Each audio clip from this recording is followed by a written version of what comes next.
যে কোনো লড়াইয়ে, যে কোনো রাজনৈতিক প্রকল্পে, যে কোনো তাজদিদের প্রক্রিয়ায় সঠিক পলিসি থাকা, সঠিক স্ট্র্যাটেজি থাকা এবং শত্রুকে সঠিকভাবে চিহ্নিত করা অত্যন্ত গুরুত্বপূর্ণ। এটা ছাড়া কখনো আপনি সফল হতে পারবেন না। এটা জজবা দিয়ে করলে হবে না, এটা আবেগ দিয়ে করলে হবে না, এটা উইশফুল থিঙ্কিং দিয়ে করলে হবে না, অথবা হিকমার নামে সুবিধাবাদের মাধ্যমে এটা করলে হবে না। কালকে যদি বনি ইসরায়েল মসজিদ আল আকসা ধ্বংস করে দেয়, কালকে যদি তারা ওখানে থার্ড টেম্পল বানানো শুরু করে, তাদের তৃতীয় মন্দির বানানো শুরু করে, কে কি করবে বলেন? গাজায় একটা হসপিটাল আছে খান ইউনুস, খান ইউনুসে একটা অ্যাম্বুলেন্স আসছে, অ্যাম্বুলেন্স থেকে একটা বাচ্চা নামছে, 10-11 বছর বয়স, ওর কাছে একটা ব্যাকপ্যাক, ওখান থেকে রক্ত পড়তেছে। আল জাজিরা সাংবাদিক জিজ্ঞেস করছে যে এখানে তোমার এখানে রক্ত পড়তেছে কেন, তোমার ব্যাগে কি? বলছে আমার ভাই।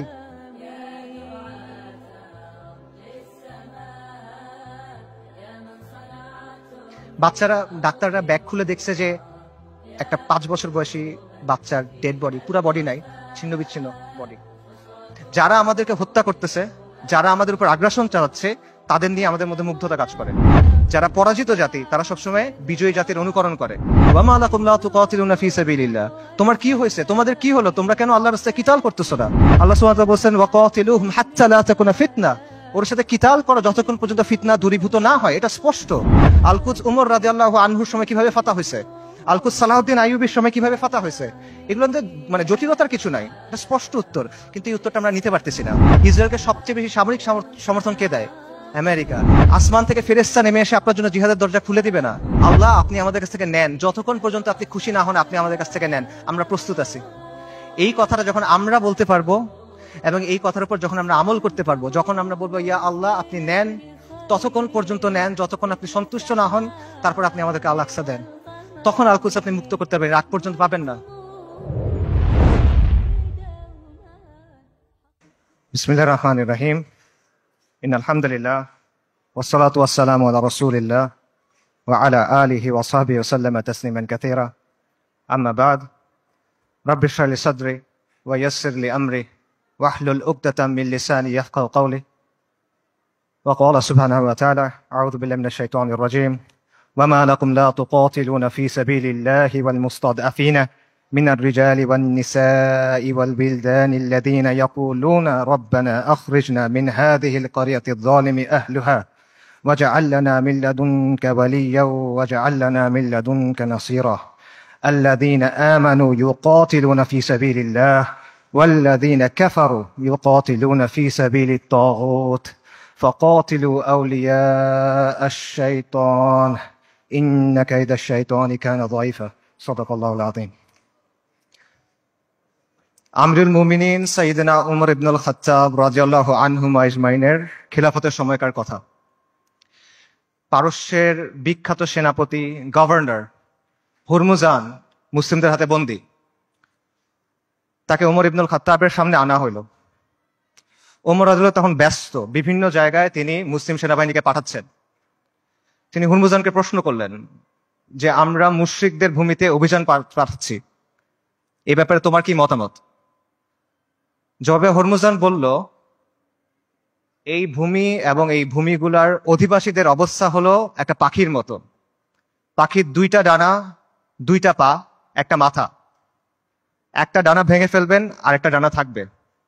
2টা ডানা ভেঙে ফেলবেন, পায়ের উপর ভর দিয়ে থাকবে। কিন্তু যদি মাথা কেটে ফেলেন তাহলে আর কোনো কিছু কোনো কাজে আসবে না। মুসলিমদের শত্রুদের অবস্থা হলো একটা ডানা হলো রোমের কায়সার, রোমের সম্রাট, আরেকটা ডানা হলো পারস্য, 2টা পা আর মাথা হলো খসরু।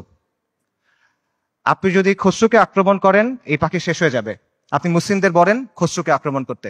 ওমর রাদিয়াল্লাহু আনহু এই পরামর্শ গ্রহণ করলেন এবং ইতিহাস সাক্ষী যে এই স্ট্র্যাটেজি সফল হয়।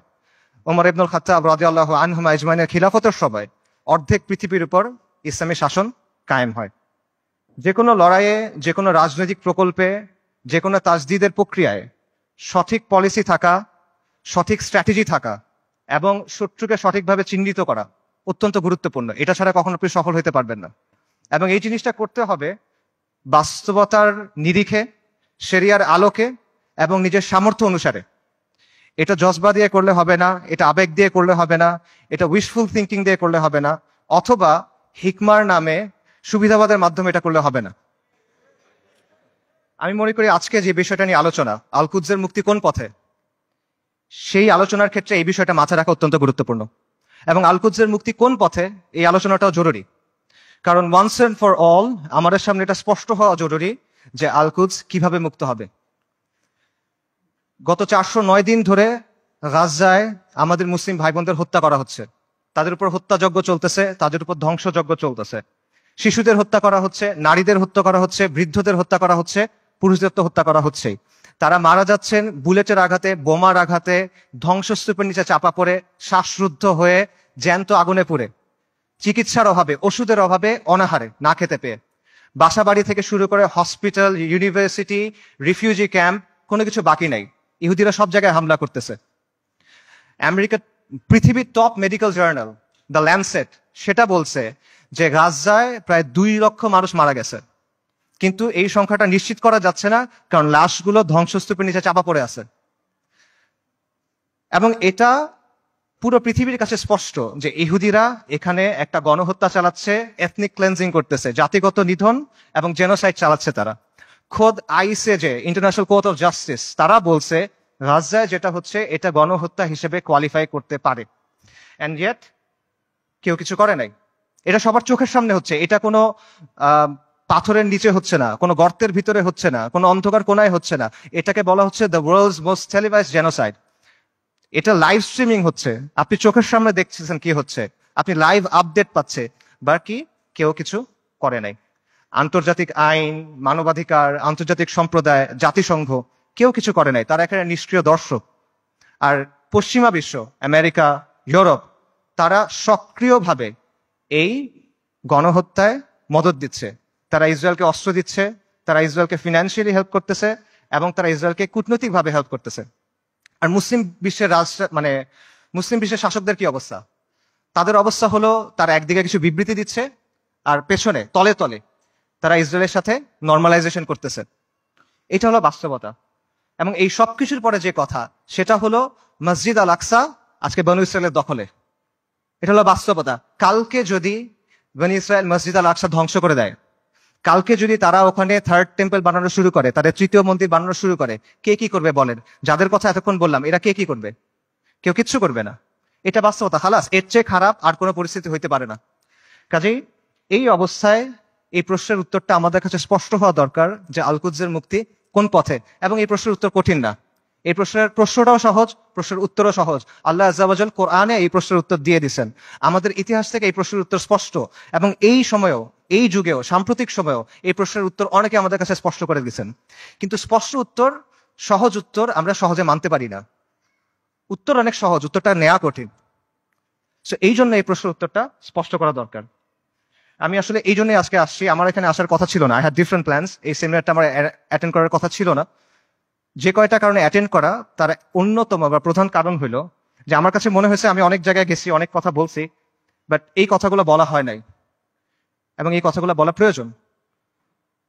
সো এগুলো বলার জন্য আমি আসলে এখানে আসছি। এবং আজকে দেখবেন যে অনুষ্ঠানের যে অন্য টপিকগুলো আছে, সেটার সাথে আমার টপিকটা একটু ডিফারেন্ট। মূল টপিকগুলো হলো যে ইসলামের প্রস্তাবনা, সমাজের ক্ষেত্রে, রাষ্ট্রের ক্ষেত্রে। এই টপিকটা একটু ডিফারেন্ট, কারণ আমি রফিক ভাইকে বলছিলাম যে আমি সেমিনারে আসবো, বাট আমাকে এই টপিকে কথা বলতে দিতে হবে। আমি আসছি দুইটা কারণে। এক হলো আপনাদের সামনে স্পষ্ট করে দেওয়ার জন্য যে আল কুদসের মুক্তি কোন পথে, যাতে আপনাদের কোনো অজুহাত না থাকে, আপনারা যেন পরে গিয়ে বলতে না পারেন কেউ আমাদেরকে বলে নাই, আমরা জানতাম না, আমরা বুঝি নাই। এই অজুহাতটা সরায় নেওয়ার জন্য আসছি। আর আমি এই জন্য আসছি যাতে যেই দিন আল্লাহ আজ্জা ওয়া জালের সামনে গিয়ে দাঁড়াইতে হবে আমার, সেদিন যেন আমি এটুক বলতে পারি যে আমি কিছু করতে পারি নাই, কিন্তু এই কথাটা আমি আমার কমের সামনে বলছিলাম।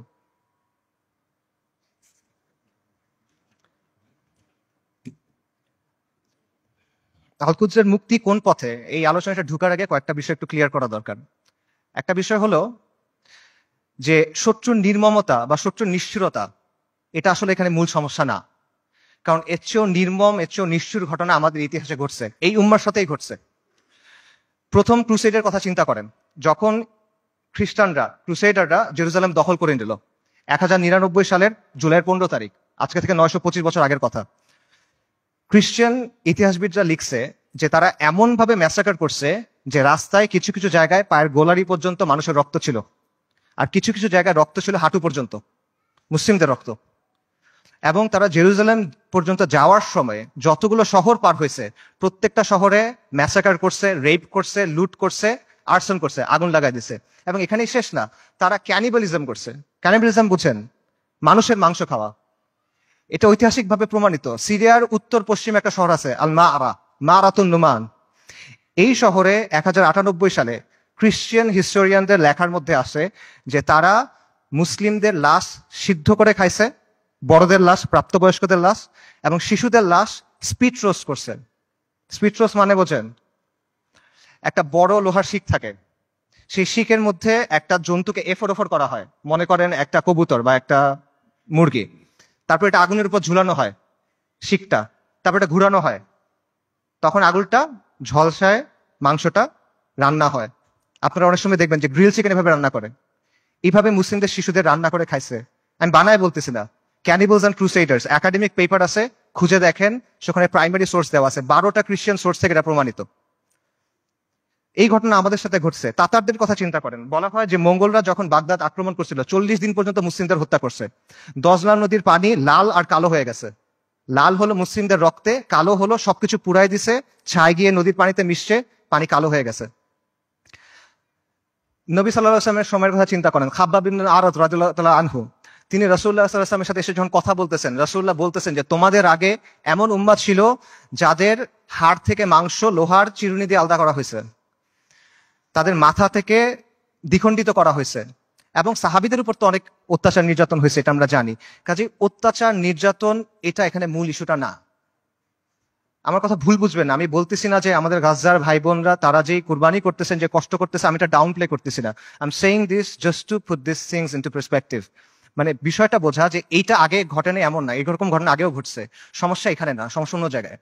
সমস্যাটা হলো যে ক্রুসেডারদের সময় যখন আগ্রাসন হয়েছে, তাতারদের সময় যখন আগ্রাসন হয়েছে, তখন মুসলিমরা ক্রুসেডারদের সামরিক শক্তিকে সমীহ করত।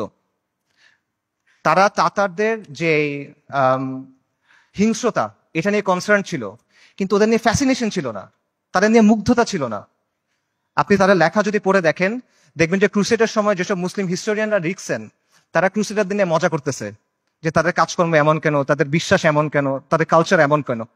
তাতারদের সময় একটা বিখ্যাত ঘটনা আছে, অনেক আলেমদের আলোচনায় শুনবেন, যে হুলাকু খানের মেয়ে, বলা হয় হুলাকু খানের মেয়ে, তাতারদের নেতার মেয়ে বাগদাদ শহরে বের হয়েছে। সে একজন আলেমকে দেখছে, তাকে গিয়ে প্রশ্ন করতেছে, এই তোমাদের কোরআনে না লেখা আছে আল্লাহ তোমাদের বিজয়ী করবেন, আল্লাহ তোমাদের কর্তৃত্ব দিবেন, তোমরা সম্মানিত হবা?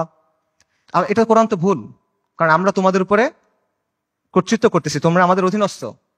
তখন সেই আলেম বলছেন যে রাখাল যখন ভেড়া নিয়ে যায় তখন সাথে কিছু কুকুর নিয়ে যায়, গার্ড ডগস। কেন নেয়? কারণ ভেড়া যখন পাল থেকে বের হয়ে যায় তখন কুকুর ছেড়ে দিতে হয়, কুকুরের ধাওয়া খেয়ে ভেড়াগুলো আবার পালে ফেরত আসে। তোমরা তাতাররা হলো এই কুকুর। আল্লাহ তোমাদেরকে পাঠাইছেন কারণ আমরা দিন থেকে সরে গেছি, তোমাদের ধাওয়া খেয়ে আমরা দিনের দিকে যখন ফিরবো তখন যিনি তোমাদের ছাড়ছেন তিনি তোমাদের আবার বেঁধে ফেলবেন। সুবহানাল্লাহ। আন্ডারস্ট্যান্ডিংটা খুব ক্লিয়ার। তাদের মধ্যে অনুশোচনা ছিল, দুঃখ ছিল, কিন্তু কোনো কনফিউশন ছিল না, শত্রুকে নিয়ে মুগ্ধতা ছিল না। তারা এটা ক্লিয়ার ছিল যে আমরা দিন থেকে সরছি, এই জন্য আজকে আমাদের এই অবস্থা, আমাদের দিনে ফেরত আসতে হবে। কিন্তু আমাদের আজকের কি অবস্থা?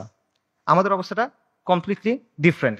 যারা আমাদেরকে হত্যা করতেছে, যারা আমাদের উপর আগ্রাসন চালাচ্ছে, তাদের নিয়ে আমাদের মধ্যে মুগ্ধতা কাজ করে, তাদের নিয়ে আমাদের মধ্যে ফ্যাসিনেশন কাজ করে, এবং আমরা মনে করি যে আমরা আরো বেশি করে কুফারের মতো হইতে হবে, আমাদের কুফারের অনুকরণ করতে হবে, তাহলে মনে হয় আমরা জিততে পারবো, তাহলে মনে হয় আমাদের দুরবস্থা যাবে। এবং আমরা মনে করি যে কুফারের যে তন্ত্রমন্ত্র আছে, কুফারের যে বাদ মতবাদ আছে, এগুলোর মাধ্যমে মনে হয় দিনের খেদমত হবে।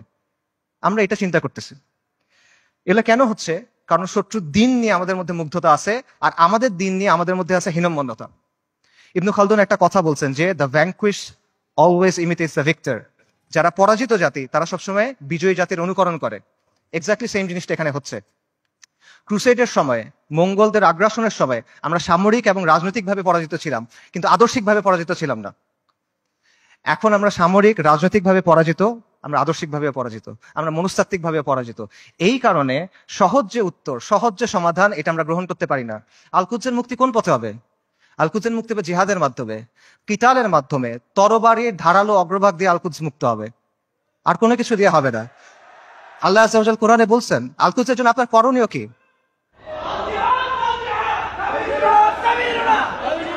আল্লাহ আযজা ওয়া জাল বলছেন কোরআনে, আল কুদসের জন্য আপনার কমপ্লেন কি? সূরা নিসার আয়াতটা আমি পড়ছি, ওয়া মা লাকুম লা তুকাতিলুনা ফি সাবিলিল্লাহ, তোমার কি হয়েছে, তোমাদের কি হলো, তোমরা কেন আল্লাহর রাস্তায় কিতাল করতেছো না? এই জিনিসটা স্পষ্ট। আল্লাহ সুবহানাহু ওয়া তাআলা বলছেন ওয়া আইদ্দু লাহুম মাসতাতাতুম মিন কুওয়া, তোমরা প্রস্তুত করো তাদের সে জিহাদের জন্য। আল্লাহ সুবহানাহু ওয়া তাআলা বলছেন ওয়া কাতিলুহুম হাত্তা লা তাকুনা ফিতনা, ওর সাথে কিতাল করো যতক্ষণ পর্যন্ত ফিতনা দূরীভূত না হয়। এটা স্পষ্ট। আল কুদস উমর রাদিয়াল্লাহু আনহুর সময় কিভাবে ফাতা হয়েছে, আল কুদস সালাহউদ্দিন আইয়ুবীর সময় কিভাবে ফাতা হয়েছে, এগুলো মানে জটিলতার কিছু নাই, এটা স্পষ্ট উত্তর। কিন্তু এই উত্তরটা আমরা নিতে পারতেছি না এবং আমাদের মধ্যে কনফিউশন আছে। ঠিক আছে, জিহাদ হবে, জিহাদটা কিভাবে হবে? আপনি ফিলিস্তিনে গিয়ে জিহাদ শুরু করবেন নাকি? উমর রাদিয়াল্লাহু আনহুর সময় কি ফিলিস্তিনে জিহাদ শুরু হয়েছিল নাকি ফিলিস্তিনে গিয়ে জিহাদ শেষ হয়েছিল? সালাহউদ্দিন আল আইয়ুবীর সময় জিহাদ কি ফিলিস্তিনের দরজায় শুরু হয়েছিল না জিহাদ ফিলিস্তিনের ভেতরে গিয়ে শেষ হয়েছিল? এই প্রশ্নগুলোর উত্তর সোজা। আপনি কি জিহাদ ফিলিস্তিনে গিয়ে শুরু করবেন নাকি জিহাদ করতে করতে করতে গিয়ে আল্লাহ এক সময় আল আকসাকে আমাদের হাতে দিবেন ইনশাআল্লাহ? এই প্রশ্নগুলোর উত্তর সোজা, কিন্তু আবারও ওই সহজ উত্তরটা আমরা নিতে পারি না, কারণ এই যে আমাদের পরাজিত মানসিকতা, এটা আমাদের আচ্ছন্ন করে রাখছে, এটার বাইরে আমরা বের হইতে পারতেছি না। আমাদের চিন্তার মধ্যে কিছু জট লেগে আছে, যখনই আমরা ক্লিয়ারলি একটা জায়গায় যেতে চাচ্ছি, ওই জটগুলোর জন্য আমরা কনক্লুশনে পৌঁছাতে পারতেছি না। সুফিদের একটা কথা আছে যে আপনি যখন কোনো গ্লাসে বিশুদ্ধ পানি দিবেন, তার আগে ওই গ্লাস থেকে ময়লা ফেলে দিতে হবে। সো আপনি যদি ঠিক অ্যান্সারটা দিবেন, তার আগে ভুল অ্যান্সারটা সরাই নিতে হবে। এই জন্য আমি মূল অ্যান্সারে যাচ্ছি, তার আগে অল্প কিছু বিষয় কভার করি। আমাদের মাথায় কিছু জট লেগে আছে, সেই জটগুলো ক্লিয়ার করার চেষ্টা করি। প্রথম যে জটটা খুলতে হবে সেটা হলো আল কুদসের ইস্যুর নিয়মতান্ত্রিক কোনো সমাধান নাই, এটার কোনো অনুমোদিত সমাধান নাই, এটার কোনো বৈধ সমাধান নাই। বর্তমান বিশ্ব ব্যবস্থার অধীনে যতগুলো নিয়মতান্ত্রিক পথ আছে, যতগুলো বৈধ পথ আছে, যতগুলো অনুমোদিত পথ আছে, এগুলো কোনোটা দিয়ে ফিলিস্তিন মুক্ত হবে না। আর যেই পথে ফিলিস্তিন মুক্ত হবে, আল কুদস মুক্ত হবে, এটা কোনোদিনও এই বিশ্ব ব্যবস্থায় বৈধ পথ হবে না।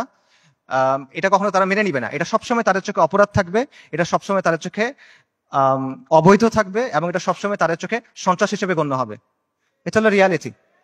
এটা চিন্তা করেন যে যে জাতিসংঘ আর যেই আন্তর্জাতিক আইনের মাধ্যমে ইসরায়েলের প্রতিষ্ঠা হলো, সেই জাতিসংঘ আর সেই আন্তর্জাতিক আইন দিয়ে আপনি কিভাবে আল কুদস মুক্ত করবেন? ইসরায়েল রাষ্ট্র প্রতিষ্ঠিত হয়েছে কিভাবে? জায়নিস্ট আন্দোলনের মাধ্যমে, ব্রিটিশদের সাহায্যে, আমেরিকার সাহায্যে, আন্তর্জাতিক আইন আর জাতিসংঘের ফ্রেমওয়ার্কের মধ্যে। এই বিশ্ব ব্যবস্থা এটা ইসরায়েলকে জন্ম দিছে এবং এই বিশ্ব ব্যবস্থা ইসরায়েলকে টিকায় রাখছে। তাহলে এই বিশ্ব ব্যবস্থার অধীনে যতগুলো সম্ভাব্য সমাধান আছে, কোনোটা দিয়ে আপনি ইসরায়েলকে সরাইতে পারবেন না। সম্ভাব্য সমাধান কি বলেন? One state solution, two state solution. একটা রাষ্ট্র হবে, ইহুদি রাষ্ট্র, সেখানে সবাই থাকবে, অথবা একটা ইহুদি রাষ্ট্র, একটা ফিলিস্তিনি রাষ্ট্র। এই তো সলিউশন। দুই ক্ষেত্রে তো ইসরায়েল থাকতেছে, খালি সীমানার হেরফের হচ্ছে। কাজে এইভাবে আপনি যদি পুরা আল কুদসকে মুক্ত করতে চান, আপনি বিশ্ব ব্যবস্থার অধীনে নিয়মতান্ত্রিক কোনো বৈধ পথ নাই, এটা স্পষ্টভাবে বুঝতে হবে। তথাকথিত আন্তর্জাতিক আইন, মানবাধিকার, এসব মেনে আপনি আল কুদসকে মুক্ত করতে পারবেন না। এগুলো হলো আপনার জন্য বাধ্যতামূলক, ওদের জন্য অপশনাল। ইসরায়েল কতগুলো মানবাধিকার ভঙ্গ করছে, ইসরায়েল কতগুলো আন্তর্জাতিক আইন ভঙ্গ করছে, আমেরিকা ইরাক আর সিরিয়াতে কি করছে, ফ্রান্স এখন আফ্রিকাতে কি করতেছে, ইভেন জাতিসংঘের যে শান্তিরক্ষা বাহিনী এর আগে সুদান, হাইটি, লাইবেরিয়া, কঙ্গো এসব জায়গায় গিয়ে সাধারণ মানুষকে রেপ করতেছে। এগুলো মানবাধিকার লঙ্ঘন না? আন্তর্জাতিক আইনের ভঙ্গ হয় না এখানে? কার কি হয়েছে? কিচ্ছু হয় নাই। এটা ওরা বানাবে, আপনি মানবেন, এটা ওরা মানার জন্য না। আপনি এগুলো বিশ্বাস করে বসে আছেন, লাভ নাই। এগুলো দিয়ে ওরা আপনার হাত দুই পেছনে বেঁধে রাখবে, তারপর ইসরায়েল এসে আপনাকে জবাহ করবে। এরা আমাদেরকে নারী অধিকারের কথা বলবে, শিশু অধিকারের কথা বলবে, মানবাধিকারের কথা বলবে, পর্দার সমালোচনা করবে, নিকাবের সমালোচনা করবে, শরিয়ার সমালোচনা করবে। তারপর আমাদের বইয়ের মধ্যে এলজিবিটি ঢুকাবে। কিন্তু যখন লিটারেলি হাজার হাজার নারী, শিশু, বৃদ্ধ মারা যাচ্ছে, জেনোসাইড হচ্ছে, এথনিক ক্লেন্সিং হচ্ছে, তখন এরা এসে কি বলবে? Israel has the right to defend itself, we must condemn Hamas. এই তো অবস্থা। এটা হলো আন্তর্জাতিক আইন এবং মানবাধিকারের অবস্থা। আমেরিকাতে একজন বিখ্যাত দায়ী ছিলেন, মালিকা শাহবাজ, ম্যালকম এক্স, এই নামে চিনবেন অনেকে। ওনার একটা কথা আছে, খুব বিখ্যাত কথা, এবং আমি মনে করি এই কথাটা আমরা সবার বোঝা উচিত। উনি বলছেন, we want freedom by any means necessary, we want justice by any means necessary, we will strike at injustice by any means necessary. অর্থাৎ মুক্তির জন্য, মর্যাদার জন্য, সম্মানের জন্য, অন্যায় বন্ধ করার জন্য যা যা করা প্রয়োজন তা সবই করতে হবে। সহজ। ম্যালকম এক্স আফ্রিকান আমেরিকান ছিলেন, পশ্চিমা বিশ্বের বাস্তবতা উনি খুব কাছ থেকে দেখছেন, এবং ওনার মধ্যে হীনমন্যতা ছিল না, জাতে ওঠার টেন্ডেন্সি ছিল না, ওনার এই চিন্তা ছিল না যে আমার কৈফিয়ত দিতে হবে। তাই উনি সহজ কথাটা সহজে বলে দিয়েছেন। তো এই কথাটা আপনারা বুঝতে হবে, যদি আপনি মুক্তি চান, যদি আপনি মাথা উঁচু করে বাঁচতে চান, তাহলে you have to get it by any means necessary. এটা মাথার মধ্যে গেঁথে নেন, এটা মনের মধ্যে খোদাই করে নেন যে আন্তর্জাতিক আইন, জাতিসংঘ, মানবাধিকার এগুলা মেনে কিয়ামত পর্যন্ত আপনি আল আকসাকে মুক্ত করতে পারবেন না।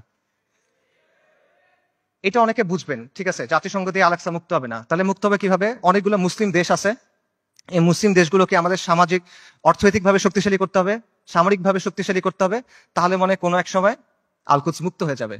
না, এভাবেও হবে না। এরকম রাষ্ট্র যেগুলো আছে গত 1 বছরে তারা কি করছে বলেন? এরকম কিছু রাষ্ট্রের নাম বলেন। ইউএই, কাতার, সৌদি আরেবিয়া, তুরস্ক, এরা এই রাস্তাতেই আছে, তাই না? আচ্ছা, তারা কি করছে বলেন? সর্বপ্রথম যে রাষ্ট্র ইসরায়েলের সাথে নর্মালাইজেশন করছে, প্রথম যে রাষ্ট্রগুলো করছে তার মধ্যে একটা হলো ইউএই। ইসরায়েলকে সবচেয়ে বেশি অস্ত্র সাপ্লাই দেয় আমেরিকা। সেই অস্ত্র ইসরায়েলে পৌঁছায় কিভাবে? যে রুটগুলো ব্যবহার হয়ে পৌঁছায় তার একটা হলো কাতারে। গাজায় যে অস্ত্র দিয়ে আপনার ভাই বোনকে হত্যা করা হচ্ছে, সেই অস্ত্র এসে প্রথমে পৌঁছাচ্ছে কাতারে। সৌদি আরব কি করতেছে? একদিকে পেছনে নর্মালাইজেশনের চেষ্টা করতেছে, আরেকদিকে মরুভূমির মধ্যে কনসার্ট হচ্ছে। ইসরায়েলের চ্যানেল 13 একটা প্রতিবেদন আছে, সেখানে বলা হয়েছে যে যখন লোহিত সাগরে ব্লকেট দিল হুথিরা, ইয়েমেনের হুথিরা যখন লোহিত সাগরে ব্লকেট দিল, তখন ইসরায়েলে কার্গো গেছে কিভাবে? দুবাই, জর্ডান এবং সৌদি আরবের মধ্য দিয়ে। আর যারা এগুলোর বিরুদ্ধে কথা বলার মতো মানুষ, সেই হকপন্থী ওলেমায়ে কেরাম, শত শত ওলেমায়ে কেরাম গত 7-8 বছর ধরে তাদের জেলে। আর তুরস্কের কথা আপনি বলবেন, মানে তুরস্কের অনেক রেটরিক আছে, অনেক কথা তুরস্কের বিরুদ্ধে বললে অনেকে মন খারাপ করেন। আমাকে বলেন যে তুরস্কের বাস্তবতা কি? তুরস্ক কি করছে আমাকে বলেন। তুরস্কের বাস্তবতা হলো তুরস্ক নেটো সদস্য। তুরস্কের বাস্তবতা হলো তুরস্কের মিলিটারি আইডিএফ এর সাথে জয়েন্ট মিলিটারি এক্সারসাইজ করে। সো আপনি যদি মনে করেন যে এইটার মাধ্যমে হবে, এটা আসলে অবাস্তব চিন্তা ভাবনা। এই রাষ্ট্রগুলো, এই শাসনগুলো আন্তর্জাতিক বিশ্ব ব্যবস্থার অংশ, এগুলোর সাথে আপোষ করে তারা টিকে থাকে। এবং আধুনিক মুসলিম রাষ্ট্রগুলো, তথাকথিত মুসলিম রাষ্ট্রগুলোর যে শাসন ব্যবস্থা, এটা হলো ঔপনিবেশিক শাসন ব্যবস্থার ধারাবাহিকতা। আমাদের এখানে ইসলামী শাসন ছিল, ফিরিঙ্গিরা এসে তাদের শাসন ব্যবস্থা চাপাই দিছে, এখন এই রাষ্ট্র এবং এই শাসকরা সেটাই কন্টিনিউ করতেছে। এটা হলো রিয়ালিটি। কাজে বিশ্ব ব্যবস্থা যদি দুর্বল হয়, এই শাসকদের মস্তক কেঁপে উঠবে।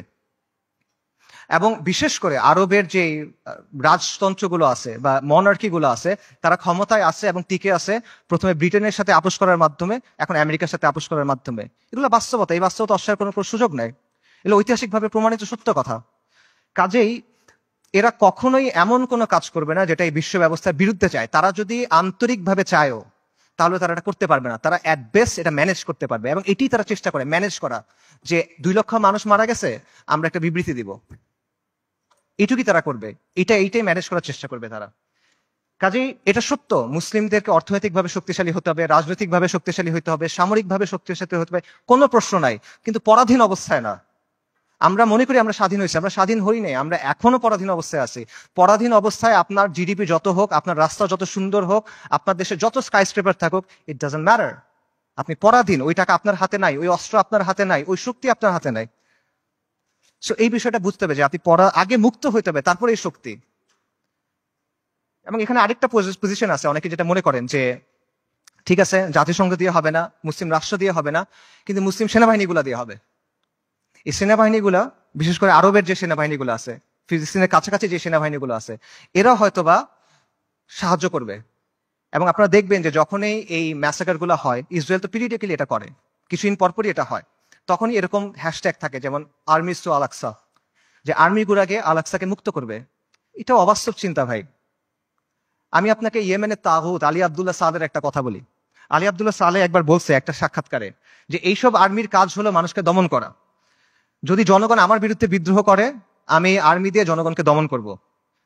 এর বাইরে এদের আর কোনো কাজ নাই। এটা শোর জন্য, জনগণকে রক্ষা করা সেনাবাহিনীর কাজ না। এটা হলো আলী আব্দুল্লাহ সালের কথা। সে একটা মিথ্যাবাদী, কিন্তু সে এখানে সত্য বলছে।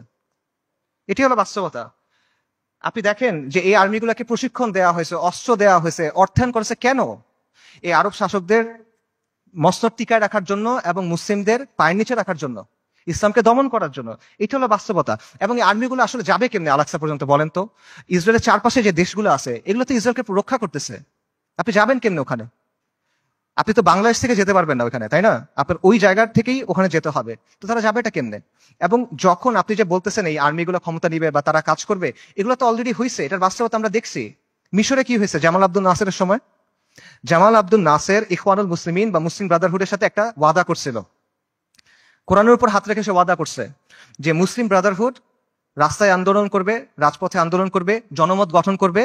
জামাল আব্দুল নাসের আর তার বন্ধুরা সেনাবাহিনীর মধ্যে কু করবে, সামরিক অভ্যুত্থান করবে। তারপর তারা ক্ষমতায় যাবে, ক্ষমতায় গিয়ে কোরআনের শাসন প্রতিষ্ঠা করবে। কোরআনের উপর হাত রেখে ওয়াদা করছে। কু হয়েছে, মুসলিম ব্রাদারহুড তার ওয়াদা পূর্ণ করছে, সে ক্ষমতায় গেছে, ক্ষমতায় গিয়ে কি করছে? গায়রুল্লাহর আইন দিয়ে শাসন করছে, মুসলিম ব্রাদারহুডকে জবে করছে। উস্তাদ সাইদ কুতুব রাহিমুল্লাহ সহ অনেক মানুষকে তারা শহীদ করে দিছে। এটা হলো বাস্তবতা। এরা যখন আসে তখন কি করে, এটা চোখের সামনে আসে। কাজেই আরব রাষ্ট্রগুলো বা এই রাষ্ট্রগুলোর যে শাসন ব্যবস্থা, যে শাসকরা আছে, এরা হলো ইসরায়েলের ঘনিষ্ঠতম মিত্র। আর এই বাহিনীগুলো হয় ইসরায়েলের বর্ডার গার্ড অথবা জাতিসংঘের ভাড়াটে সৈন্য। এটা হলো বাস্তবতা। সো এদেরকে দিয়ে আপনি ফিলিস্তিন মুক্ত করবেন, এটা ডিলিউশন ভাই। এবার আসেন ইরানের কথায়। আমরা অনেকে মনে করি যে ইরান ফিলিস্তিনকে মুক্ত করবে। আল-কুদসের মুক্তি ইরানের মূল উদ্দেশ্য না।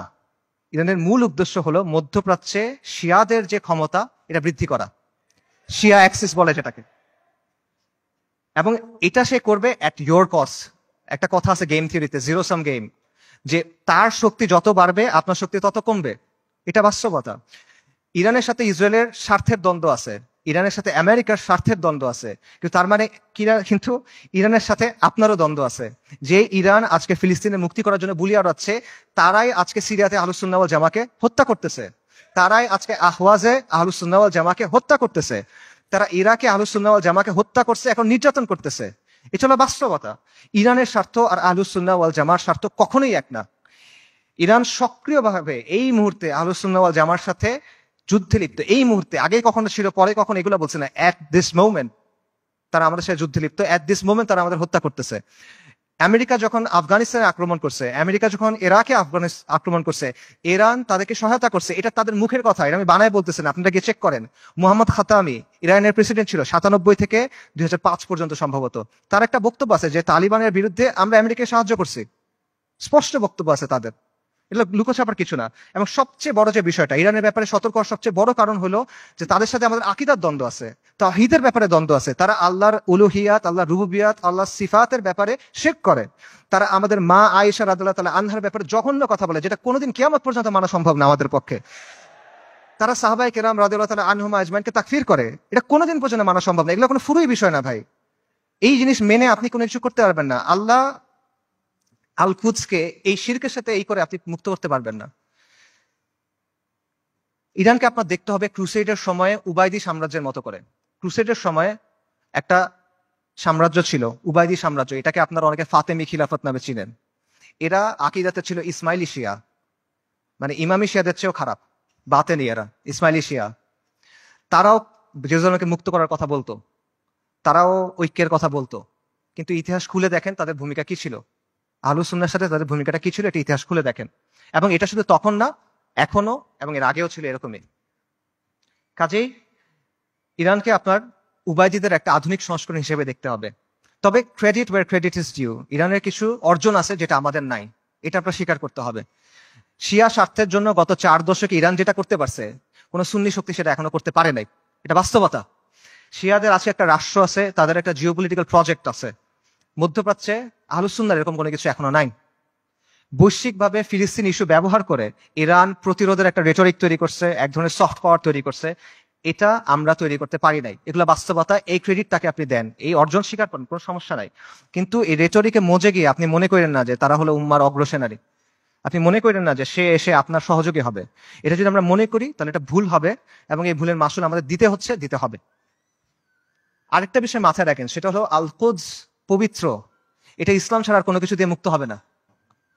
বাংলাদেশে একটা দল আছে জাসদ, জাতীয় সমাজতান্ত্রিক দল। 80-র দশকে এই দলের অনেক মানুষ ফিলিস্তিনে গেছিল লড়াই করতে। আপনারা জানেন কিনা আমি জানি না। মেজর জলিলের নাম শুনছেন, উনি জাসদের সাথে ছিল। ওনার মাধ্যমে অনেকে তখন সেখানে গিয়ে লড়াই করছিল। এই যে ইয়াসির আরাফাতদের যে দল ছিল পিএলও, এটার সাথে তারা ওখানে গিয়ে লড়াই করছিল। এগুলো ডকুমেন্টেড। তো এই জাসদ বা এই পিএলওর হাতে আল্লাহ কখনো আল-কুদসের মুক্তি দিবেন না। মূলহিত কমিউনিস্ট সেকুলারিস্ট ন্যাশনালিস্টের হাতে আল্লাহ আল-কুদসকে দিবেন না। আল-কুদস মানে কি? আল-কুদস মানে পবিত্র। পবিত্র জিনিস মানুষ আল্লাহ অপবিত্রদের হাতে দিবেন না, অসম্ভব। যেই বিজয় আল্লাহ প্রথমে দিচ্ছেন আল ফারুকের কাছে রাদিয়াল্লাহু আন, যেই বিজয় আল্লাহ দিচ্ছেন সালাহউদ্দিনের কাছে, এটা আল্লাহ কোনো কমিউনিস্টকে দিবেন না, এটা আল্লাহ কোনো জাতীয়তাবাদীকে দিবেন না। এটা যদি মুক্ত হয়, এটা ইসলামের নামে মুক্ত হবে। যতদিন পর্যন্ত ইসলামের নাম না আসবে, এটা যদি আপনি বাহ্যিকভাবে মনে হয় মুক্ত হয়েছে, তাও এটা আসলে মুক্ত হবে না। এবং এখানে এটাও বুঝেন যে ফিলিস্তিনের মানুষরা নিজে নিজে আল-কুদসকে মুক্ত করতে পারবে না। ঠিক আছে, আমরা সবাই ফিলিস্তিনের জিহাদ সমর্থন করি, সবাই সমর্থন করে, এটা কমিউনিস্টরাও সমর্থন করে, কিন্তু ফিলিস্তিনের মানুষ নিজেরা, গাজার মানুষ খালি গাজাতে লড়াই করতেছে, আল-কুদস মুক্ত হবে না। পশ্চিম তীরের মানুষ শুধু পশ্চিম তীরে লড়াই করতেছে, ফিলিস্তিন মুক্ত হবে না, এটা সম্ভব না। উমর রাদিয়াল্লাহু আনহুর সময় আবারও চিন্তা করেন, ইতিহাসের কথা চিন্তা করেন, ফিলিস্তিন কি ভেতর থেকে মুক্ত হয়েছিল না বাইরে থেকে গিয়ে মুক্ত করা হয়েছিল? সালাউদ্দিন আর আইয়ুবের সময় চিন্তা করেন, ফিলিস্তিন ভেতর থেকে মুক্ত হয়েছিল না বাইরে থেকে গিয়ে মুক্ত করা হয়েছিল? বাইরে থেকে মুক্ত করতে হবে। এক্স্যাক্টলি এখন আপনার তাই করতে হবে, বাইরে থেকে যোদ্ধা বাহিনী গিয়ে ফিলিস্তিনকে মুক্ত করে আনতে হবে। কিন্তু এখানে সমস্যাটা হলো যে বাইরে থেকে যে যারা যাবে, তারা যাবেটা কিভাবে? ইসরায়েল একটা 4-5 লেয়ারের সিকিউরিটি কমপ্লেক্সের ভেতরে বসে আছে। সহজ করে বলি, ইসরায়েল যেতে হলে আপনার 4টা বা 5টা পাহাড় টপকাইতে হবে। এভাবে চিন্তা করেন, মনে করেন আফ্রিকার কোনো অঞ্চলে আপনি টাইম মেশিনে করে সালাউদ্দিন আল আইয়ুবী এবং নুরুদ্দিন জিঙ্গি রাহিমাহুমুল্লাহ তাদেরকে নিয়ে আসলেন, তাদের বাহিনীকে নিয়ে আসলেন, তাদেরকে অত্যাধুনিক অস্ত্র দিলেন এবং তাদের একটা মিশন দিলেন, তোমাদের কাজ হলো আবার জেরুজালেম মুক্ত করো, আগে একবার করছিলে আবার করো। তারা যদি এই কাজটা করতে চায়, তাদেরকে কে বাধা দিবে চিন্তা করেন। প্রথমে ওইখানকার তথাকথিত মুসলিম শাসক বাধা দিবে, তাদের বাহিনী বাধা দিবে, সেই শাসকদের কিছু অনুগত নামধারী আলেম থাকবে, তারা বাধা দিবে, তারা বলবে এরা খারিজি, তারা বলবে এরা তাকফিরি, তারা বলবে এরা উগ্র, তারা বলবে এরা বাঘী। এগুলো বলে অনেকে মাইন্ড করেন, এগুলো বাস্তবতা। আপনারা ভিডিও দেখেন, মিশরের এক বিখ্যাত মুফতি, নাম বললে সবাই চিনবেন, এই বিখ্যাত মুফতি বলছে যে অক্টোবর 7 তারিখ যে আক্রমণ করা হয়েছে, এটা খারিজিদের মতো আক্রমণ হয়েছে। এবং এটা যাদের সামনে বলছে, সেই তরুণরা তাকে ভয়ঙ্কর অ্যাগ্রেসিভ একটা স্লোগান দিছে, তখন গালি দিছে বেসিক্যালি, আমি বলতে চাচ্ছি না, আপনাকে ইউটিউবে খুঁজে দেখেন। এগুলো বাস্তবতা। প্রথমে ওই শাসকরা এবং তার বাহিনীরা তাদেরকে বাধা দিবে, তারপর তাদের অনুগত নামধারী আলেমরা, হকপন্থী আলেম অবশ্যই না, নামধারী আলেমরা বাধা দিবে। তারপর কি হবে? তারপর আন্তর্জাতিক বিশ্ব আসবে, এসে স্যাংশন দেওয়ার চেষ্টা করবে, নিন্দা প্রস্তাব জানাবে। তারপর যদি কোনোভাবে তারা আগাইতে পারে, তাদের গিয়ে মোকাবেলা করতে হবে কাদের সাথে? ইসরায়েলকে ঘিরে রাখা আরব দেশগুলা এবং সেগুলোর শাসক এবং সেগুলোর সেনাবাহিনীর সাথে। এগুলো যদি আপনি ক্রস করেন, তখন আপনার লড়াই করতে হবে আমেরিকার সাথে, তারপর আপনি ইসরায়েলের সাথে ফাইট করতে পারবেন, তার আগে না। এটা হলো বাস্তবতা। আজকে যদি কোনো সুন্নি রাজনৈতিক শক্তি তৈরি হয়, মনে করেন উত্তর পূর্ব আফ্রিকাতে কোনো সুন্নি দল ইসলামী ইমারত কায়েম করলো, তারা এখন আল-কুদস পর্যন্ত যাইতে চায়, তাদেরকে এই 4-5টা পাহাড় টপকায় ওখানে যেতে হবে। কাজেই আল-কুদসের মুক্তির যে ইস্যু, এটা কোনো নির্দিষ্ট অঞ্চলের ইস্যু না, এটা কোনো লোকাল ইস্যু না, এটা একটা গ্লোবাল ইস্যু। এটা সম্পর্ক পুরো বিশ্ব ব্যবস্থার সাথে। এবং আপনি চিন্তা করে দেখেন যে ইসরায়েল রাষ্ট্র অস্তিত্ব আসলো কিভাবে। 1947 সালে যখন দ্বিতীয় বিশ্বযুদ্ধ শেষ হইল, যখন মিত্রবাহিনী যুদ্ধে জিতলো, যখন আমেরিকার নেতৃত্বে নতুন বিশ্ব ব্যবস্থা তৈরি হলো, তখন ইসরায়েল রাষ্ট্রের জন্ম হয়েছে। কাজেই যেই আল-কুদস দখল হওয়ার সাথে ইসরায়েল রাষ্ট্র প্রতিষ্ঠিত হওয়ার সাথে সম্পর্ক এই বিশ্ব ব্যবস্থার। কাজে আপনি যদি আল-কুদসকে মুক্ত করতে চান, আপনি যদি ইসরায়েলের মোকাবেলা করতে চান, এই বিশ্ব ব্যবস্থাকে আপনার পরাজিত করতে হবে। এর সহজ কোনো উপায় নেই আসলে। আর যখন আপনি বিশ্ব ব্যবস্থাকে চেঞ্জ করতে যাবেন, ওটা কিরকম হবে? এটাকে একটা নিট অ্যান্ড ক্লিন প্রক্রিয়া হবে? সহজ প্রক্রিয়া হবে না, একটা রক্তাক্ত প্রক্রিয়া হবে, ব্রুটাল প্রক্রিয়া হবে। পরিবর্তন যত বেশি হয়, সেটা তত বেশি প্রক্রিয়াটা, পদ্ধতিটা তত বেশি রুক্ষ হয়, তত বেশি কঠিন হয়। এটা হলো বাস্তবতা। পৃথিবীর ইতিহাসে কোনো পলিটিক্যাল সিস্টেমের পরিবর্তন শান্তিপূর্ণভাবে হয় নাই। পলিটিক্যাল সিস্টেম, আপনি একটা ওয়ার্ল্ড সিস্টেমের কথা বলতেছেন, ওয়ার্ল্ড অর্ডারের কথা বলতেছেন, এটা শান্তিপূর্ণভাবে হবে না। কিন্তু আমরা এভাবেই চিন্তা করি। আমি চিন্তা করি আমার চাকরি ঠিক থাকবে, আমার ক্যারিয়ার ঠিক থাকবে, আমার স্ট্যান্ডার্ড অফ লিভিং ঠিক থাকবে, সবকিছু ঠিক থাকবে, জিডিপি ঠিক থাকবে, আমার দেশের ইনকাম পার ক্যাপিটা ঠিক থাকবে, মাঝখান দিয়ে আল-কুদস মুক্ত হয়ে যাবে। এভাবে হবে না। আমাদের সবাইকে কুরবানি করতে হবে। এটা সস্তা কিছু না ভাই। এটা আপনি সেকুলার ইতিহাস দেখেন, ওয়াহির আলোকে দেখেন, আকলের দিক দিয়ে দেখেন, বাস্তবতার আলোকে দেখেন, আপনি এভাবে মুক্ত করতে পারবেন না। এই পুরো বিশ্ব ব্যবস্থার পরিবর্তনের সাথে এটা জড়িত। আমি সামারি করি, আমি অনেকগুলো না না না না বললাম, সেই না গুলো সামারি করি। বর্তমান বিশ্ব ব্যবস্থার অনুমোদিত কোনো পথে আল-কুদস মুক্ত হবে না। জাতিসংঘ, আন্তর্জাতিক আইন, মানবাধিকার, এগুলা দিয়ে আল-কুদস মুক্ত হবে না। মুসলিম বিশ্বের শাসক এবং তাদের অধীনস্থ যে সেনাবাহিনী, এদেরকে দিয়ে আল-কুদস মুক্ত হবে না। ইরানের যে অক্ষ, এটার মাধ্যমে আল-কুদস মুক্ত হবে না।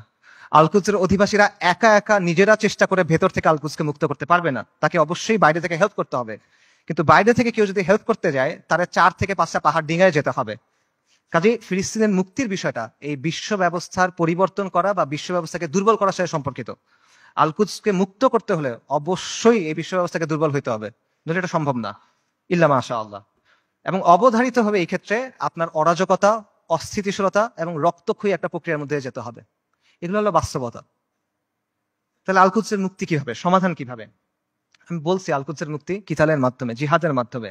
এটা আপনারাও জানতেন অনেকে, আজকে এখানে আসার আগে আপনারা অনেকে এটা মনে করতেন যে হ্যাঁ জিহাদের মাধ্যমে আল কুদস মুক্ত হবে। শুধু আপনারা না, যেই ছেলেটা মদ খায়, যে মেয়েটা বয়ফ্রেন্ড নিয়ে ঘুরে, সেও দেখেন মনে করে যে আল কুদস যুদ্ধের মাধ্যমে মুক্তি হবে।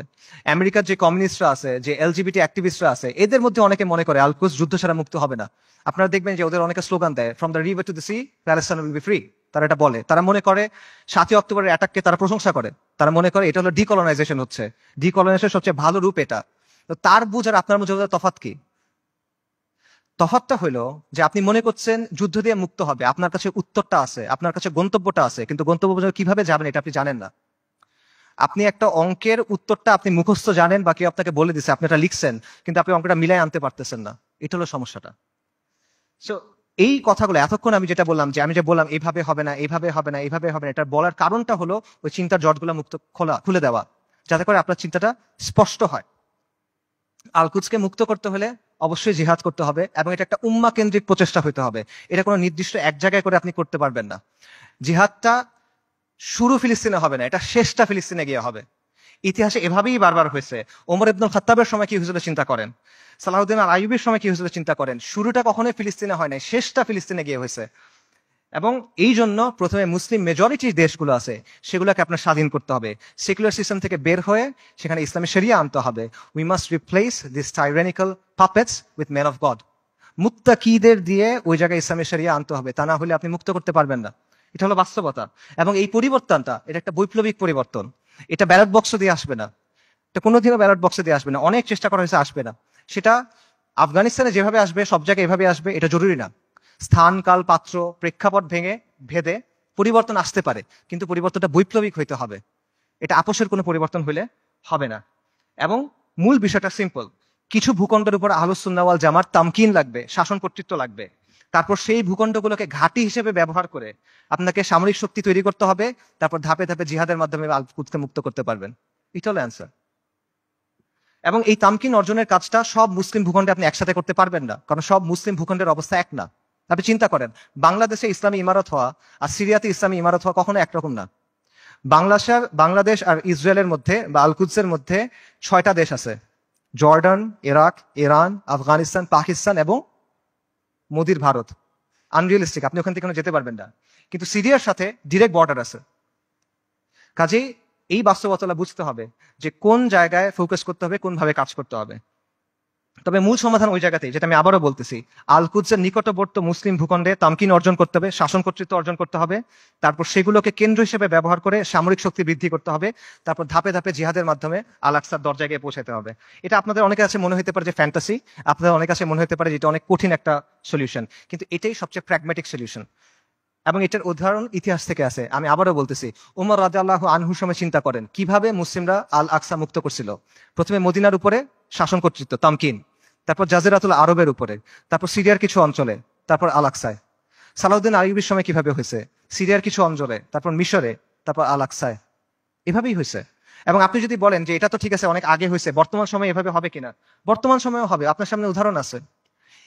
ইরানের কথা চিন্তা করেন, ইরানের ব্যাপারে আমরা বলছি যে ইরানের মাধ্যমে এটা মুক্তি হবে না, ইরানের স্বার্থ আমাদের স্বার্থ এক না, ইত্যাদি। বাকি গত 1 বছরে কেউ যদি ইসরায়েলের সাথে কিছু লড়াই করে থাকে, 2-1টা গুলিও করে থাকে, এটা কে করছে? ইরানই তো করছে। তো এই যে প্রতিরোধ করার সামর্থ্য, এটা সেটা অর্জন করলো কিভাবে? তারা 3টা বা 4টা জায়গাকে ব্যবহার করে এটা করছে। একটা হলো তেহরান মানে ইরান, একটা হলো লেবাননে হিজবুল্লাহ বা হিজবুল শয়তান, একটা হলো ইয়েমেনে হুথিরা, আর একটা হলো ইরাকে তাদের যে মিলিশিয়াগুলো আছে আল বদর ব্রিগেড। এর মাধ্যমে তো তারা এটা করছে। তো এই শক্তিটা তারা তৈরি করছে কিভাবে? নিয়মতান্ত্রিক ভাবে করছে। আমাদের অনেক ভাই একই সাথে নিয়মতান্ত্রিক পদ্ধতির ফ্যান, আবার তারা ইরানেরও ফ্যান। এই জিনিসটা সায়েন্স আমি এখনো বুঝতে পারি নাই। ইরানের এই ক্ষমতাটা তৈরি হয়েছে কিভাবে? 79-এ একটা বিপ্লবের মাধ্যমে খোমেনি ক্ষমতায় আসছে। তারপর 80-র দশকে তারা লেবাননে গিয়ে IRGC, যেটা ইসলামিক রেভলিউশনারি গার্ড কর্পস, ঠিক আছে, ইরানের যেটা, তারা গিয়ে লেবাননের যে শিয়া ফ্যাকশন গুলো ছিল সেগুলোকে একত্রিত করছে, তাদেরকে প্রশিক্ষণ দিছে, তাদেরকে ট্রেনিং দিছে। এইটা পরবর্তী থেকে হিজবুল্লাহতে পরিণত হয়েছে। এবং হিজবুল্লাহ কি কোনো নিয়মতান্ত্রিক দল? এটা একটা ডেজিগনেটেড টেররিস্ট অর্গানাইজেশন। খুঁজে দেখেন ইয়েমেনে হুথিরা কিভাবে তৈরি হয়েছে। হুথিদেরকে গিয়ে অর্থ দিছে, প্রশিক্ষণ দিছে, অস্ত্র দিছে কারা? ইরান। হুথিরা কি ডেজিগনেটেড টেররিস্ট দল? সো এই বাস্তবতা আপনার চোখের সামনে আছে, এবং এটা কোনোটা কিন্তু নিয়মতান্ত্রিক মাধ্যমে হয় নাই। এরা শক্তির মাধ্যমে ক্ষমতায় আসছে, শক্তির মাধ্যমে জায়গা করে দিছে, এবং নিজেদের পলিটিক্যাল এজেন্ডা দিয়ে তারা করছে। আমি বলতেছি না রাফিদারের মাধ্যমে ফিলিস্তিন মুক্ত হবে, আমি আবারও ক্লিয়ার করতেছি। আমি জাস্ট আপনাদের এক্সাম্পল দিচ্ছি যে কিভাবে বর্তমান সময়েও এই প্রসেস কাজ করে, কিভাবে তামকিন অর্জনের পরে ধাপে ধাপে আপনি শক্তি অর্জন করতে পারবেন এবং এর প্রতিরোধ করার ক্যাপাসিটি অর্জন করতে পারবেন। এবং এটার আরো অনেক উদাহরণ আছে। বিশ্ব ব্যবস্থাকে চ্যালেঞ্জ করে কিউবা টিকে নাই, বিশ্ব ব্যবস্থাকে চ্যালেঞ্জ করে নর্থ কোরিয়া টিকে নাই, ল্যাটিন আমেরিকার বিভিন্ন রেজিম বিভিন্ন সময় টিকে ছিল না। উদাহরণ শিয়ারদের কাছ থেকে নেওয়ার দরকার নাই, আপনি পারস্য বিজেতা উমর ইবনুল খাত্তাবের কাছ থেকে উদাহরণ নেন, আপনি আহলুস সুন্নাহ ওয়াল জামার গর্ব নুরুদ্দিন সিংহি, সালাউদ্দিন আইয়ুবির কাছ থেকে উদাহরণ নেন, সমস্যা নাই তো। তারা সবাই কি করছে দেখেন, যেই কথাটা আমি বলছি তারা সবাই এটাই করছে। তারা প্রথমে একটা জায়গায় তামকিন অর্জন করছেন, শাসন কর্তৃত্ব অর্জন করছেন, তারপর সামরিক শক্তি বৃদ্ধি করছেন, তারপর ধাপে ধাপে আল কুদস পর্যন্ত গেছেন জিহাদ করতে করতে। এটার বাইরে আর কোনো প্র্যাগম্যাটিক সলিউশন নাই। এটাই সবচেয়ে বাস্তবসম্মত পদ্ধতি, এটাই সবচেয়ে টাইম টেস্টেড পদ্ধতি, এটা হিস্টোরিক্যালি প্রুভেন পদ্ধতি, এটা শরিয়া সম্মত পদ্ধতি, এটা আকল সম্মত পদ্ধতি। এটা কঠিন পদ্ধতি, এটা রুক্ষ পদ্ধতি, বিপদ সংকল পদ্ধতি, কোনো ডাউট নাই, এটা সহজ পথ না। কিন্তু সহজ পথ নেওয়ার নাম তো ভাই বাস্তববাদী হওয়া না। বাস্তববাদী হলো যেটা করা প্রয়োজন সেটা করা। আপনি একটা গন্তব্যে যাবেন, একটা সহজ পথ একটা কঠিন পথ, সহজ পথ আপনাকে আরেক জায়গায় নিয়ে যাবে, আপনি ওটা নিলে তো হইলো না। আমরা কিন্তু বাস্তববাদিতার নামে অতীতে অনেক পদ্ধতি গ্রহণ করছি, এখনো করে যাচ্ছি। এগুলো আমাদের কি দিছে ভাই? কি অর্জন দিছে আমাদের বলেন? জিল্লতি ছাড়া আমাদের কি অর্জন দিছে বলেন? এবং দিন থেকে আমরা সরে গেছি। আরো এক্সাম্পল দেখেন, চীনের কথা মনে করেন। চীন যে গ্লোবাল সুপার পাওয়ার হয়েছে কিভাবে হয়েছে ভাই? লিবারাল ডেমোক্রেসি মেনে হয়েছে, মানবাধিকার মেনে হয়েছে। একটা ভায়োলেন্ট রেভলিউশনের মাধ্যমে চাইনিজ কমিউনিস্ট পার্টি শাসন কর্তৃত্ব অর্জন করছে, তামকিন অর্জন করছে। তারপর একটা ওয়ান পার্টি স্টেট বানাইছে, ব্রুটালি শক্ত হাতে শাসন করছে, আজকে সে আমেরিকার কন্টেন্ডার হয়েছে। এটা বাস্তবতা ভাই। চীন, তারা কি বিশ্বাস করতে যে জনগণ সব ক্ষমতার উৎস? চীনের বিপ্লবের যাকে স্থপতি বলা হয় মাও সেতুং, তার একটা বিখ্যাত উক্তি আছে, সেটা হলো বন্দুকের নল ক্ষমতার উৎস। পাওয়ার comes from the barrel of the gun. এটা বাস্তবতা। এই বাস্তবতা, political power comes from the barrel of the gun, এটা দুনিয়ার বাস্তবতা। আপনি বাস্তবতা বুঝার পরে বাস্তবসম্মত পলিসি নিতে পারেন। এবং আপনাকে ওই যেটা বলছিলাম, এই পলিসি আপনার নিতে হবে বাস্তবতার নিরিখে, শরিয়ার আলোকে এবং নিজের সামর্থ্য অনুসারে, এবং আপনার শত্রুকে আপনার চিনতে হবে। আমরা শুরুতে হরমুজানের কথা বলছিলাম। মুসলিমদের শত্রুদের তুলনা হলো পাখির মতো, পাখির দুটা ডানা, দুটা পা, একটা মাথা। আজকে 1400 বছর পর্যন্ত ডানা একটা ভেঙে ফেলবেন, আর একটা ডানা থেকে যাবে, দুটা ডানা ভেঙে ফেলবেন, পা থেকে যাবে, মাথা কেটে ফেলবেন, পাখি শেষ। রাইট? তা আজকে 1400 বছর পরে বাস্তবতা কি? মুসলিমদের শত্রুদের অবস্থা একটা পাখির মতো। এক ডানা নেটো, এক ডানা ইসরায়েল, দুই পা হলো এই আরব বিশ্বের শাসকেরা, মাথাকে আমেরিকা। ইসরায়েলকে সবচেয়ে বেশি সামরিক সমর্থন কে দেয়? আমেরিকা। ইসরায়েলকে সবচেয়ে বেশি অর্থনৈতিক সমর্থন কে দেয়? ইসরায়েলকে সবচেয়ে বেশি রাজনৈতিক সমর্থন কে দেয়? বারবার জাতিসংঘের সিকিউরিটি কাউন্সিলে ভেটো কে দেয়? এই শাসকদের মসনদ কে টিকায় রাখে? কাজেই আমেরিকাকে রাজি খুশি রেখে, আমেরিকার মনের মতো করে, আমেরিকার বানানো ছকে খেলে, তাদের ঠিক করা নিয়ম মেনে কোনোদিন পর আল কুদস মুক্ত হবে না। এটা পসিবল না। আপনার আমেরিকার কথা চিন্তা করেন, গত 1 বছর ধরে তাদের সাথে যেই ঘটনাগুলো ঘটতেছে সেগুলোর কথা চিন্তা করেন। আপনি ওই ছেলেটার কথা চিন্তা করেন, হাফেজ, আপনারা ভিডিও দেখছেন, রিফিউজি ক্যাম্পের ভিতরে আগুনে পড়ে মারা গেছে। ছেলেটার নাম ছিল শাবান, কোরআনে হাফেজ, সফটওয়্যার ইঞ্জিনিয়ারিং নিয়ে পড়তেছিল। আপনারা রুহ আর রুহ রিমের কথা চিন্তা করেন, ওই যে ছোট্ট মেয়েটা বিল্ডিং ধসে গেছে, মারা গেছে, তার দাদা তার ডেড বডি বুকে নিয়ে বলছে রেম, রুহ আর রুহ। তার কথা চিন্তা করেন, তাদের কষ্টের কথা চিন্তা করেন। আপনি ওই বাবার কথা চিন্তা করেন যে সে বিস্কিট কিনতে গেছিল বাচ্চার জন্য, ফিরে এসে দেখে তার স্ত্রী সন্তান মারা গেছে। সে কান্না করতেছে আর বিস্কিটটা বাচ্চার হাতে দিয়ে বলছে, বাবা তুমি এটা নিয়ে যাও। আপনি মার কথা চিন্তা করেন যে বাচ্চার জন্য আটা আনতে গেছে, কারণ বাচ্চা ক্ষুধায় কাঁদতেছে, বুঝে না তো, আটা আনতে গেছে, এসে দেখে সবাই মারা গেছে। আপনি হিন্দ রজাবের কথা চিন্তা করেন, 6 বছর বয়সী মেয়ে, ওরা গাজা থেকে পালায় যাওয়ার চেষ্টা করতেছিল 7 জন পুরা ফ্যামিলিতে। ইসরায়েলি ট্যাঙ্ক ওদের ঘিরে ফেলছে, গুলি করছে, সবাই মারা গেছে, ও বেঁচে আছে। তখন রেড ক্রিসেন্টে ফোন করছে, অডিও কলটা ইউটিউবে আছে, আপনারা শুনতে পারবেন। ও বলছে যে আমাকে তোমরা বাঁচাও, আমার খুব ভয় লাগতেছে।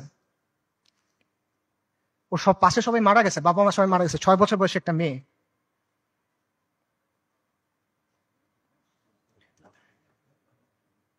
এবং শেষ পর্যন্ত 12 দিন পরে ওর ডেড বডি যখন পাওয়া গেছে, দেখা গেছে ওর পুরো ফ্যামিলির ডেড বডি, আর ওর আশেপাশে যে প্যারামেডিক গুলা ওকে বাঁচাতে আসছিল তারাও মারা গেছে, তাদেরকে মেরে ফেলছে ইসরায়েলিরা। ওই 3 বোনের কথা চিন্তা করেন, 3 বোন 3টা ছবি। প্রথম ছবিটা হলো যুদ্ধের আগে, 3 বোন সেলফি তুলছে হাসি খুশি। পরের ছবিটা হলো যুদ্ধের সময়, 2 বোন, পেছনে ধ্বংসস্তূপ, 1 বোন মারা গেছে। পরের ছবি 1 বোন, তার হাতে একটা বড় পলিথিন, গার্বেজ ডিসপোজাল ব্যাগ আছে না, কালো রঙের বড় পলিথিন, ওরকম বড় পলিথিন। পলিথিনে কি? তার বোনের ডেড বডি, পুরো বডি নাই, ছিন্ন বিচ্ছিন্ন হয়ে গেছে ওই ডেড বডি। গাজায় একটা হসপিটাল আছে খান ইউনুস, খান ইউনুসে একটা অ্যাম্বুলেন্স আসছে, অ্যাম্বুলেন্স থেকে একটা বাচ্চা নামছে, 10-11 বছর বয়স, ওর কাছে একটা ব্যাকপ্যাক, ওখান থেকে রক্ত পড়তেছে। আল জাজিরা সাংবাদিক জিজ্ঞেস করছে যে এখানে তোমার এখান থেকে রক্ত পড়তেছে কেন, তোমার ব্যাগে কি? বলছে আমার ভাই।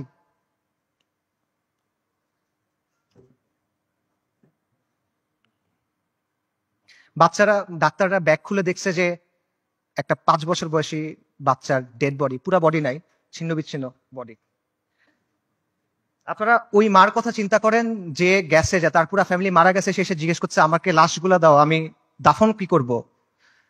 তাকে 3টা পলিথিন দিছে, কারণ ডেড বডি নাই, ছিন্ন বিচ্ছিন্ন হয়ে গেছে সব, 3টা পলিথিন দিছে। আপনারা ওই বাচ্চাটার কথা চিন্তা করেন, বিল্ডিং ধসে পড়ছে, খুলি ফেটে গেছে, কোটর থেকে চোখ বের হয়ে আসছে, এবং ওই নিষ্প্রাণ চোখ এই নিষ্প্রাণ পৃথিবীর দিকে তাকায় আছে। এদের কষ্টের কথা চিন্তা করেন। এই কষ্ট শুধু তাদের, কষ্ট আমাদের না। আমরা না এক উম্মা, এক উম্মা এক দেহের মতো, এরকম না? আমাদের স্পষ্ট করে না ওই কষ্ট। এদের কষ্টটা কি আমাদের যে কষ্টটা হবে তার চেয়ে বেশি কষ্ট? আমাদের যে কষ্ট ওটা কি এর চেয়ে বেশি কষ্ট? যদি এটা বেশি কষ্ট মনে হয় তাহলে আমি আরেকটা কষ্টের কথা বলি, এটা শোনেন। ওই দিনের কথা মনে করেন যেদিন আল্লাহর সামনে আপনাকে দাঁড়াতে হবে। ইদা দুক্কাতিল আরদু আরদান দাক্কান দাক্কা ওয়া জাআ রাব্বুক ওয়াল মালাকু সাফফান সাফফা ওয়া জিআ ইয়াওমাইযিন বিজাহান্নাম। পৃথিবী চূর্ণ বিচূর্ণ হয়ে যাবে, বালির মতো হয়ে যাবে। আপনার প্রতিপালক আসবেন এবং মালাইকারা আসবে সারিবদ্ধভাবে, এবং জাহান্নামকে আপনার সামনে আনা হবে। ওই দিন আল্লাহ আপনাকে প্রশ্ন করবেন, আমাদেরকে প্রশ্ন করবেন, কি জবাব দিবেন আল্লাহকে বলেন? ফায়াউমাইযিন লা ইউআযযিবু আযাবাহু আহাদ ওয়া লা ইউথিকু ওয়াসাকাহু আহাদ। আল্লাহ ওই দিন যেভাবে আযাব দিবেন ওভাবে আর কেউ দেয়া নাই। আল্লাহ ওই দিন যেভাবে বাঁধবেন ওভাবে আর কেউ বাঁধে নাই। কি বলবেন আল্লাহকে তখন? আল্লাহ আপনাকে যদি জিজ্ঞেস করেন তুমি কি করছিলে, আপনি কি জবাব দিবেন বলেন? এই কষ্ট বেশি না দুনিয়াতে আপনার যে কষ্ট হবে সেটা বেশি? লা ইলাহা ইল্লাল্লাহ। এত কিছুর পরও দেখেন আল কুদসের মানুষ ঈমান, ইস্তিকামাত এবং সবরের কি দৃষ্টান্ত স্থাপন করছে। একজন বৃদ্ধা বলতেছে আমাদের জান, মাল, সন্তান সবকিছু আল্লাহর জন্য কুরবান। মৃত্যু যদি আল কুদসের জন্য হয় তাহলে এটা সুন্দর মৃত্যু, ইনশাআল্লাহ কিয়ামত পর্যন্ত আমরা রিবাদ করে যাব।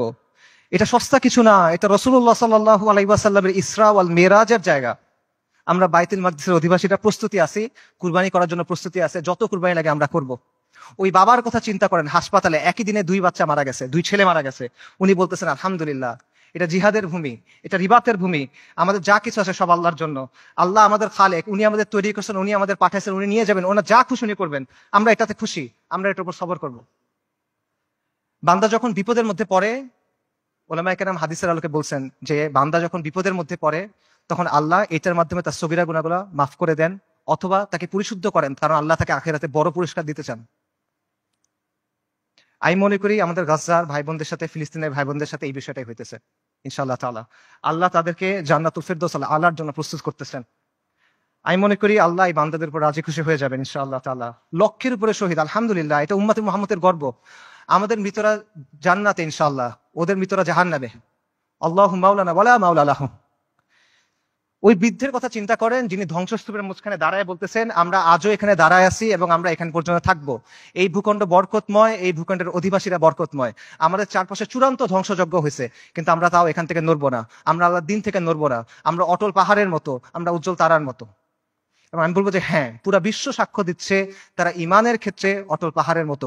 পুরা বিশ্ব সাক্ষ্য দিচ্ছে তারা ইস্তিকামাতের ক্ষেত্রে উজ্জ্বল তারার মতো। এবং পুরা বিশ্ব সাক্ষ্য দিচ্ছে আপনি এবং আমি কাপুরুষ। পুরা বিশ্ব সাক্ষ্য দিচ্ছে আপনি আর আমি অক্ষম। পুরা বিশ্ব সাক্ষ্য দিচ্ছে আপনি আর আমি নিষ্ক্রিয়। ইসরায়েলের এক সোলজারের ভিডিও আছে, সে বলতেছে, ইংলিশে বলতেছে, আমেরিকান জিও, সে বলতেছে আমরা গাজাকে পরিষ্কার করতেছি, আমরা গাজাকে প্রস্তুত করতেছি, কারণ আমাদের রাজা আসবে, আমাদের মাসিহ আসবে, আমরা তাকে মুকুট পরানোর জন্য প্রস্তুত হচ্ছি, আমরা তৃতীয় মন্দির বানানোর জন্য প্রস্তুত হচ্ছি। তাদের মাসিহকে আল মাসিহ আদ-দাজ্জাল। বনী ইসরাইল মসজিদ আল আকসার সামনে নাচতেছে, উল্লাস করতেছে, স্লোগান করতেছে, স্লোগান দিচ্ছে, তারা বলতেছে মুহাম্মদ মারা গেছে।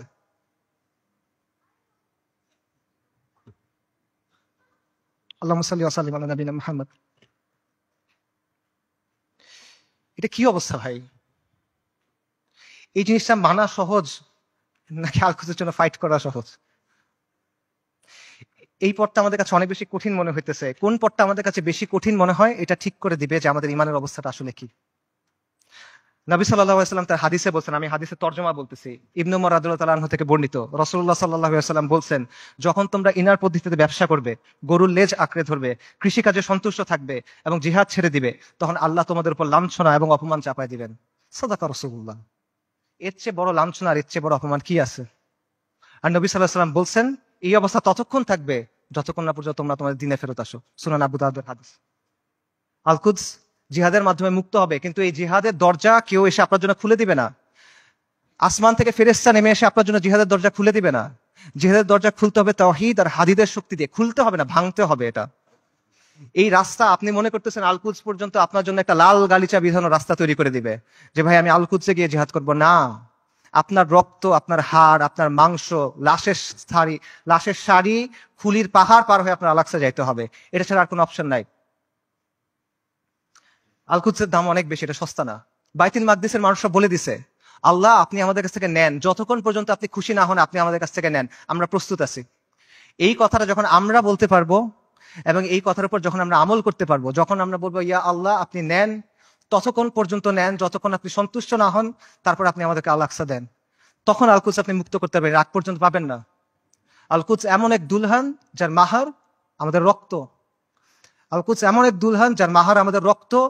মাহার পরিশোধ করা ছাড়া কোনো বিকল্প নাই, কোনো বিকল্প নাই। আল্লাহ আযজা ওয়া জাল্লা আল কুদসকে মুক্ত করার প্রক্রিয়ায় শামিল হওয়ার তৌফিক দান করেন। আল্লাহ আমাদের তৌফিক দান করেন আল কুদসকে মুক্ত করার।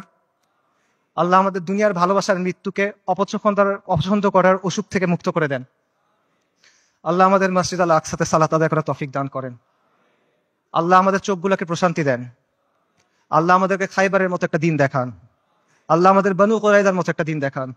আল্লাহ আমাদেরকে বনু কুরাইযার মতো একটা দিন দেখান। আল্লাহ আমাদের ক্ষমা করে দেন। আল্লাহ আমাদের মাফ করে দেন। আল্লাহ আমাদের নিফাক দূর করে দেন। আল্লাহ আমাদের নিষ্ক্রিয়তা দূর করে দেন। আল্লাহুম্মা মানসুরুল মুজাহিদিন ফি ফিলিস্তিন। আল্লাহুম্মা মানসুরুল মুজাহিদিন ফি গাজ্জা। আল্লাহুম্মা মানসুরুল মুজাহিদিন ফি বিলাদিশ শাম।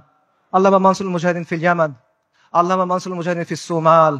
আল্লাহুম্মা মানসুরুল মুজাহিদিন ফি কুল্লি মাকান। আল্লাহুম্মা রযুকনি শাহাদাতান ফি সাবিলিক। আল্লাহুম্মা রযুকনি শাহাদাতান ফি সাবিলিক। আল্লাহুম্মা ইন্নী আসআলুকা কাতলান ফি সাবিলিক। আল্লাহুম্মা ইন্নী আসআলুকা কাতলান ফি সাবিলিক। আল্লাহুম্মা ফাশহাদ।